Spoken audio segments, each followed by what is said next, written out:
बिस्मिल्लाहिर्रहमानिर्रहीम। अस्सलाम वालेकुम तमाम दोस्तों को मेरी आज की इस वीडियो में खुशामदीद। उम्मीद करता हूँ तमाम दोस्त खैरियत से होंगे। आज एक बड़े ख़ास मौजू पर बहस करने जा रहा हूँ, जिसका तल्लुक़ बराह रास्त इंसान और इंसानी माशरे से है। अगर इसका वजूद ना होता, इसका एक मुकम्मल निज़ाम ना होता, तो आज इंसान एक मुकम्मल प्रॉपर शक्ल में नहीं था होना। तो आज दोस्तों, बगैर वक्त को ज़ाया किए वीडियो की तरफ बढ़ते हैं। इस मौजू का नाम है रियासत, जिसे इंग्लिश में स्टेट कहते हैं। आज इसके बुनियादी नज़रिए को समझने की कोशिश करेंगे, इसका मफ़हूम, तारीफ़ और इसके जो बुनियादी अनासर हैं, और इसका मुआजना करेंगे इस्लामी रियासत से, और इसका मुआजना करेंगे आज का मौजूदा निज़ाम से। जिस माशरे में हम रह रहे हैं, इसका क्या किरदार है, रियासत क्या है, किस चीज़ का नाम है, आया कि ये कैसे माशरे को मुनज़्ज़म बनाती हैं। इसमें सबसे पहले इसका जो बुनियादी चीज़ है उसको समझने की कोशिश करते हैं कि मुख्तलिफ़ इसमें मुफ़क्रीन ने अपने अपने हिसाब से राय दी है। वो आम तौर पर ज़्यादातर मुफ़क्रीन को जो है इसको चंद अल्फाज में बयान करते हैं। वो ये है कि जो इंसान है वो एक फ़ितरी तौर पर एक माशरती हैवान है कि वो अकेला नहीं रह सकता। और इसमें मशहूर जो यूनानी मुफक्कर हैं अरस्तु, उनके मुताबिक इंसान एक माशरती हैवान है।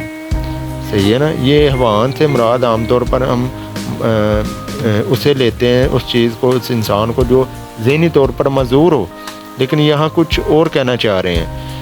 और इसमें यह भी है कि ये फ़ितरी ख्वाहिशात और इसकी जो ज़रूरियात ज़िंदगी है, उसकी वजह से ये इंसान जो है वो आपस में इकट्ठा रहते हैं और इकट्ठे रहना शुरू कर दिया, जिसकी वजह से वो एक ख़ानदान की शक्ल इख्तियार कर गया। और इसी का एक और पहलू है कि जिसमें इंसानी फितरत ये भी है कि वो अमूमन जो है वो खुद गर्ज भी होता है, और खुद गर्ज होने की वजह से उसमें अना आ गई, खुद गर्जी आ गई, और अपनायत का शिकार हो गया कि ये चीज़ मेरी है, ये मेरी है, ये मेरी है। तो उससे क्या हुआ कि वो लोगों में आपस में लड़ाई झगड़ा होना शुरू हो गया। ये हकीकत में यहाँ पर वो जो इंसान है उसका कैसे वो एक मुनज़्ज़म तरीके से रहने लगा, उस हकीकत बयान करने की कोशिश कर रहे हैं कि इकट्ठे रहने के बाद उनमें आपस में इख्तलाफात बढ़ने लगे, लड़ाई झगड़े शुरू होने लगे। तो इससे किसी तरीके से बाख्तियार जो है ना वो एक मुनज़्ज़म एक ऐसे माहौल तंजीम की ज़रूरत है जो इन्हें एक जोड़ कर रखती। तो वो जो तंजीम है, यानी कि जिसमें लोग क़ायदे ज़वाबित का पाबंद बनाकर अमन अमान कायम कर सके, ये ताकत या ये तंजीम, ये माहौल हकीकत में रियासत है। ठीक है ना। और इंसान जो है वो हमेशा से किसी न किसी सूरत में मुनज़्ज़म रहा है, जिसमें अरस्तु ने उसे माशरती हैवान के अलावा सियासी हैवान भी कहा है कि इब्तदाई तौर पर है जो ख़ानदान है एक मुनज़्ज़म इकाई की सूरत में रखता है। ख़ानदान से किबला और किबले से गाँव बना है, और फिर कई गाँव मिलकर एक बड़े कस्बे या शहर की सूरत तैयार कर, जिससे एक छोटी रियासत या फिर बड़ी रियासत वजूद में आती है। इसी के साथ जो रियासत है वो एक फ़ितरी तंजीम भी है, जो फ़र्द की बुनियादी ज़रूरियात की तकमील की वजह बनती है। और अरस्तु जो है उसने अपनी किताब सियासत यानी कि पॉलिटिक्स में लिखा है कि रियासत इसलिए कायम की गई कि इंसान की बुनियादी ज़रूरियात ज़िंदगी पूरी हो सके, और जारी इसलिए रखी गई कि वो बेहतरीन ज़िंदगी गुजार सके। लिहाजा किसी महसूस इलाके में मुस्तकिल तौर पर आबाद और सियासी तौर पर मुनज़्ज़म अफराद का गिरोह, जो अंदरूनी और बैरूनी तौर पर आज़ाद और खुद मुख्तार हो, वो रियासत है। इसके आम तौर पर 4 बुनियादी पहलू हैं, जिसमें आबादी, इलाका, हुकूमत और इक़्तिदार आला। सबसे पहले इसकी जो तारीफ़ है उनको समझने की कोशिश करेंगे کہ سب سے پہلے ہم تعریفیں دیکھتے ہیں کہ مختلف جو مفکرین ہیں انہوں نے اس کو کیسے بیان کیا۔ سب سے پہلے ہم ارسطو کی تعریف دیکھتے ہیں کہ ارسطو اس حوالے سے کہتے ہیں ایرسٹوٹل کہ ریاست خاندانوں اور دیہات کا ایسا اتحاد ہے جس کا مقصد ایک مکمل اور خود کفیل زندگی بسر کرنا، اور اس تعریف میں جو ہے وہ حکومت اور اقتدار اعلیٰ کا ذکر نہیں کیا گیا، صحیح ہے نا۔ اس وجہ سے اس کی تعریف جو ہے نا مکمل نہیں قرار دی گئی، جامعہ نہیں ہے۔ اس کے علاوہ جو ہے وہ یہ وڈرو ولسن ہے، یہ ایک سابق امریکی صدر ہیں، اور ان کے مطابق ریاست افراد کے ایسے اجتماع کا نام ہے جو قانون کی خاطر کسی خاص علاقے میں منظم ہوں۔ اس میں بھی کافی چیزیں ہیں جو انہوں نے نہیں پراپر بیان کی، لیکن انہوں نے اپنے دور کے حوالے سے بڑے اچھے طریقے سے اس کی ڈیفینیشن کی ہے۔ اس کے علاوہ آتے ہیں جی آگے برجس ہیں، جن کے مطابق ریاست انسانوں کے ایسے گروہ کا نام ہے جسے منظم اکائی کہا جا سکے، انہوں نے بھی ٹھیک ہی کی ہے۔ اس کے علاوہ آگے گل کرائسٹ ہیں، ان کے مطابق ہے جی ریاست اس وقت قائم ہوتی ہے جب عوام کی خاص تعداد محسوس علاقے میں آباد ہو جائے اور ایک ایسی حکومت کے تحت متحد ہو جائیں جو اندرونی اور بیرونی طور پر آزاد ہوں۔ اب اس میں انہوں نے یہ تو بیان کر دیا کہ حکومت ہو اور اندرونی بیرونی لحاظ سے آزاد ہو، لیکن اس میں مکمل نہیں ہے، جس میں آبادی کے حوالے سے نہیں بتایا گیا کتنی آبادی ہونی چاہیے، اقتدار اعلیٰ کا مالک کون ہوگا۔ اس حوالے سے بھی ان کی تعریف تو ہسٹری میں تاریخ میں بیان تو کی گئی ہے، لیکن اسے جامعہ نہیں قرار دیا گیا۔ آگے آ جاتے ہیں گارنر، پروفیسر گارنر ہیں جی، ان کے مطابق ہے جی ریاست افراد کے ایسے اجتماع کا نام ہے جو ایک خاص اور محسوس علاقے پر مستقل طور پر قابض ہوں اور بیرونی دباؤ سے آزاد ہوں، اور ان کی ایک منظم حکومت ہو جس کو باشندوں کی غالب اکثریت کی اطاعت حاصل ہو۔ اس میں ان تعریفوں میں ریاست کے چاروں عناصر آبادی، علاقہ، حکومت، اقتدار اعلیٰ کا ذکر موجود ہے۔ اس لیے ہم سادہ الفاظ میں کہہ سکتے ہیں کہ ریاست عوام کی ایک جمعیت کا نام ہے جو ایک محسوس علاقے پر آباد ہوں اور وہاں ان کی اپنی ایک منظم حکومت ہو جو اندرونی و بیرونی طور پر مکمل طور پر آزاد اور خود مختار ہو۔ اس کے علاوہ ہم دیکھتے ہیں اس کا جو بنیادی عناصر ہیں، ان میں سے پہلا جو اس کا جز ہے، عنصر ہے بنیادی، وہ ہے آبادی، یعنی کہ پاپولیشن۔ اس میں مختلف مفکرین نے اس حوالے سے بیان کیا ہے، تو اس کو دیکھتے ہیں کہ ریاست جو ہے وہ ایک معاشرتی ادارہ ہے اور یہ آبادی اس کا آگے جز ہے، لہٰذا آبادی کے بغیر اس کا تصور نہیں کیا جا سکتا۔ ایک جو کھلا علاقہ ہے جس میں نباتات ہیں، حیوانات ہیں موجود ہیں، یعنی کہ زمین ہے، جانور ہیں، پہاڑ ہیں، مگر انسان نہیں ہے، انسانی آبادی نہیں، اس سے ریاستیں نہیں کہہ سکتے۔ البتہ یہ سوال اہمیت کا حامل ہے کہ ریاست کی آبادی کتنی ہو۔ قدیم مفکرین اس تصور کے حامی تھے کہ ریاست کی آبادی کتنی ہونی چاہیے۔ ارسطو ریاست کی آبادی جو ہے کے متعلق دو اصول پیش کرتے ہیں۔ ایک تو یہ کہ آبادی اتنی ضرور ہو کہ ایک خود کفیل معاشرہ وجود میں آ سکے، اور دوم یہ کہ آبادی اتنی زیادہ نہ ہو کہ امن و امان قائم کرنا مشکل ہو، نہ صرف 10 افراد ہوں اور نہ ہی تقریباً 2-3 لاکھ۔ اس کے حوالے سے افلاطون کی ایک مثالی ریاست کی تعداد تقریباً 5040 تک مقرر کی گئی ہے، جبکہ فرانسیسی مفکر روسو 10,000 افراد کی آبادی۔ اسی کے ساتھ اسلامی مفکر شاہ ولی اللہ رحمۃ اللہ علیہ نے آبادی کی تعداد کے متعلق یہ اصول پیش کیا کہ آبادی کم سے کم اتنی ضرور ہو جس میں تمام پیشوں کے لوگ شامل ہوں تاکہ وہ معاشرہ خود کفیل ہو سکے، تاکہ ہر بندہ ایک دوسرے کی ضرورت پوری کر سکے، یعنی کہ ایک معاشرے میں ہر پیشے سے تعلق رکھنے والے لوگ موجود ہونے چاہیے۔ اس کے علاوہ جو ہے اگر موجودہ دور میں آبادی کا تعداد کا دیکھا جائے تو ویسے تو آبادی کا تعین کرنا مشکل ہے، لیکن ایک طرف دنیا کی سب سے بڑی ریاست جو چین ہے، جس کی آبادی جو ہے نا تقریباً 1 अरब और 45 से 47 करोड़ के लगभग है। ये आबादी का कंफर्म कर लीजिएगा। मैं दोस्तों से गुजारिश करूँगा कि ये जो मैं आगे चंद ममालिक की आबादी बताने लगूँ इनके ज़रा कंफर्म कर लीजिएगा, जो कंफर्म फिगर है, और कमेंट करके बता दीजिएगा। लेकिन ये अंदाज़न बता रहा हूँ, इससे कमो बेश 19-20 का फ़र्क हो सकता है। और इसी के साथ आगे जो इंडिया है, भारत है, उसकी आबादी तकरीबन 1 अरब तकरीबन 25 करोड़ के लगभग है।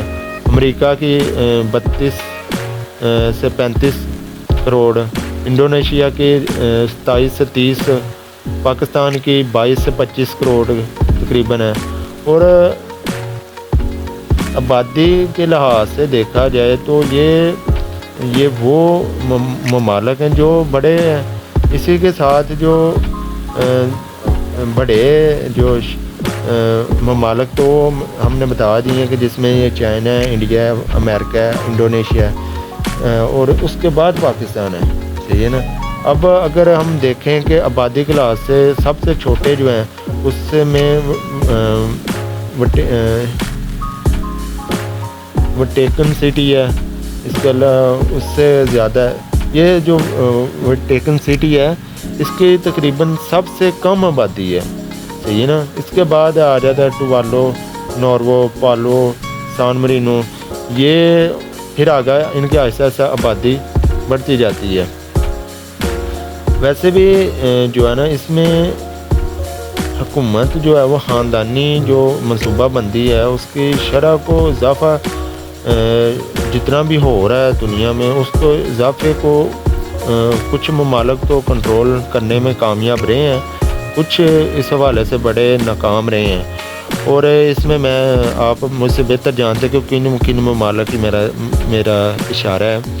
और वैसे भी जिन ममालिक ने एक लिहाज से इन चीज़ों पर कंट्रोल काबू कर लिया है, वो उन्होंने उसी हवाले से अपने मंसूबों को जारी रखा है, और आज कितने कामयाब हैं वो आप मुझसे बेहतर जानते हैं। कहने को ये चीज़ एक इस्लामी नज़रिया से देखा जाए, कुछ उलमा इकराम, मैं माज़रत चाहूँगा, प्लीज़ मेरी इसमें उलमा इकराम भी रहनुमाई कर दें।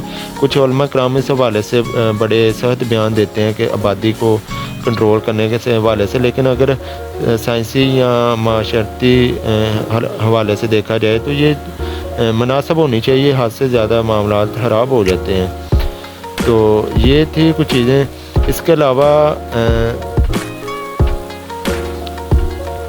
जो रियासत है वो हकीकत में बुनियादी जितने भी मामलात होती हैं वो ही तय करती है कि कौन से मामलात कैसे ऊपर नीचे होंगे तो मामलात ठीक रहेंगे, कौन से ऐसे होंगे तो वैसे, तो फिर तो ये वो ही बता सकते हैं। इसके अलावा अगर इसी चीज़ को इस्लामी माशरे के तनाज़ुर में देखा जाए, यानी कि इस्लामी रियासत का तस्वर है और उसमें आबादी का क्या कहते हैं, तो उसमें ये है कि रियासत वैसे तो अरबी ज़बान के लफ्ज़ रास से अख़ज़ किया गया है,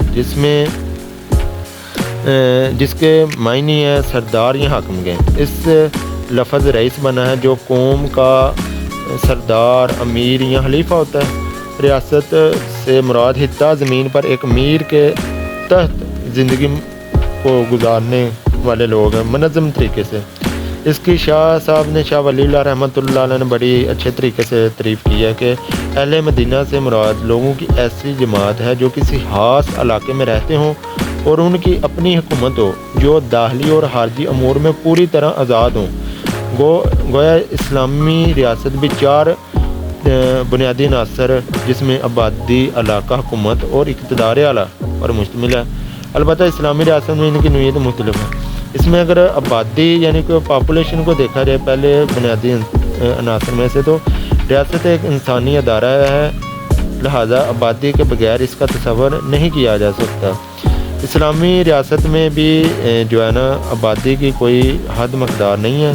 अलबत्ता इस्लामी रियासत में आबादी की 2 अक़साम हैं, एक मुस्लिम और दूसरी गैर मुस्लिम। गैर मुस्लिम बाशिंदे जो हैं ज़म्मी कहलाते हैं। इस्लामी रियासत में सबको मसावी माशरती, सियासी, कानूनी हकूक़ हासिल होते हैं, लेकिन गैर मुस्लिमों को तमाम सियासी हकूक़ हासिल नहीं होते। इसमें चंद एक जो बुनियादी हकूक़ हैं वो हासिल, वो भी सियासी, बुनियादी नहीं, सियासी चंद एक बुनियादी हकूक़ हासिल नहीं होते जिसमें वो आला तरीन जितने भी ओहदे हैं जिसमें सरबराह मुमलकत है और दूसरे कलीदी जो ओहदे उन पर वो फ़ायद नहीं हो सकते। और बाकी मुसलमान ज़कात और उशर अदा करते हैं, जबकि गैर मुसलमान अपनी जान और माल की हिफाजत के इवद जजिया की मामूली रकम जो है वो अदा करते हैं। दौरे हाज़िर में जजिया की बजाय मुस्लिम और गैर मुस्लिमों से बिला इम्तियाज़ एक ही जैसे टैक्स वसूल किए जाते हैं। और एक इस्लामी रियासत से दूसरी इस्लामी रियासत में जाते वक्त उन्हें मरवजा बैन अल-अक़वामी असूलों के मुताबिक वीज़ा या दूसरी शराइत पूरी करनी पड़ती हैं। दोस्तों, आज ये जो चीज़ हमने डिस्कस की है रियासत, इससे ये चीज़ ओवरऑल ये समझ में आती है कि रियासत एक ऐसा मुनज़्ज़म अदारा है जो इंसान को उसके रहने के तरीके सिखाता है। और रियासत एक ऐसी जगह का नाम है जिसके 4 बुनियादी असूल हैं, 4 बुनियादी नासर, जिसमें आबादी लोग होंगे तो वो रियासत कायम होगी। दूसरे नंबर पे आबादी के बाद इलाका है, इलाका होगा वो जगह होगी तो फिर है। उसके बाद तीसरी आ जाती हुकूमत। जब आबादी भी है, इलाका भी है और हुकूमत नहीं होगी तो वो रियासत मुकम्मल नहीं कह सकते, हुकूमत का भी होना ज़रूरी है। इसके बाद चौथी चीज़ आ जाती है इक़्तिदार आला। इक़्तिदार आला में जो है ये है कि कौन हकीकी तौर पर उसका मालिक होगा, सही है ना। अब वैसे तो सियासियात के पॉलिटिक्स के तनाज़र में देखा जाए तो जो इक़्तिदार आला की मालिक जो है अवाम होती है, और अगर इस्लामी नज़रियात में देखा जाए तो उसमें यह है कि इक़्तिदार आला का मालिक सिर्फ अल्लाह ताला है, और जो भी हुक्मरान है वो अल्लाह की तरफ से उसके नायब हैं। वो इस्लामी असूल को मद्देनज़र रखते हुए, इस्लामी क़वानीन को मद्देनज़र रखते हुए उनको हुकूमत को संभालते हैं, लोगों के हकूक़ व फ़राइज़ का ख्याल रखते हैं और उनके खिदमतगार होते हैं। तो ये थी दोस्तों आज के बुनियादी चीज़ें रियासत के हवाले से। मज़ीद भी जितने आपके सवालात होंगे इस हवाले से आप ज़रूर कमेंट करके पूछ सकते हैं। इसके अलावा और भी जितनी चीज़ें हैं आप समझते हैं तो उस हवाले से पर्सनली कुछ चीज़ें गाइड करने के लिए या कुछ चीज़ें मज़ीद शेयर करने के लिए आप मेरे व्हाट्सएप पर नंबर पर रब्ता करें। और मज़ीद जितने भी आपके सवालात हैं इस हवाले से आप जो चीज़ें समझते हैं ये चीज़ें ऐड होनी चाहिए तो वो कमेंट करके ज़रूर बताइएगा। तो इंशाल्लाह नेक्स्ट वीडियो में इंशाल्लाह आपको इसके बाकी जो 2-3 बुनियादी अनासर हैं रियासत के वो इंशाल्लाह तफसील के साथ बयान करेंगे। ये सारी वीडियो बनाने का मकसद सिर्फ इतना है कि आप लोगों को तक जो हकीकी माशरा है जिसमें हम रह रहे हैं उसके बुनियादी असूलों से आगाह करना है, ना कि कोई ऐसा फितना फैलाना जिससे लोगों के दरमियान कुछ मामलात मजहबी या सियासी हवाले से फैलें। ये वो जो बुनियादी नज़रियात हैं जो हर किसी के लिए फ़ायदेमंद हैं, जिसमें ये मैट्रिक, इंटर, BA, MA के जो तालब इल्म है वो इस हवाले से अपने कंसेप्ट को क्लियर कर सकते हैं, क्योंकि इसमें कोशिश यही की गई है अपने सीनियर से भी रब्ता करके कि इसको जितना आसान और आसान अल्फाज हो उतना ही बेहतर है ताकि हर कोई इससे हकीकत में समझ सके। आम तौर पर तो रियासत जो ली जाती है मतलब ये है कि कोई भी मुल्क, सही है ना, लेकिन अब के दौर में एक मुल्क में कई रियासतें हो सकती हैं, जिस तरह अमेरिका की कुछ रियासतें हैं, अफ्रीका की कुछ रियासतें हैं, सही है ना। तो ये थी चीज़ें। शुरू में तो जो रियासतों का वजूद आया था इसी वजह से आया था कि वो हर कोई पहले ओवरऑल सब का आपस में इत्तेहाद था। जो हकीकत में यूनान की कई रियासतें थी उनमें वहाँ से ये चीज़ें जो है ना वो पूरी दुनिया में फैली हैं। तो रियासतों का सबका आपस में लिहाज था, बुनियादी तौर पर अपने अपनी रियासतों को खुद मालिक थे, लेकिन ओवरऑल एक दूसरे से इत्तेहाद था। तो ये चीज़ें भी इंशाल्लाह आपके साथ वक्तन डिटेल के साथ मौज़ूआत की सूरत में पेश करेंगे। तो दीजिएगा इजाज़त, इंशाल्लाह मिलते हैं नेक्स्ट वीडियो में। तब तक के लिए अल्लाह हाफ़िज़। अल्लाह ताला आप सबको अपने हिफ्ज़-ओ-मान में रखे, अपनी दुआओं में याद रखिएगा। ओके जी, अल्लाह हाफ़िज़।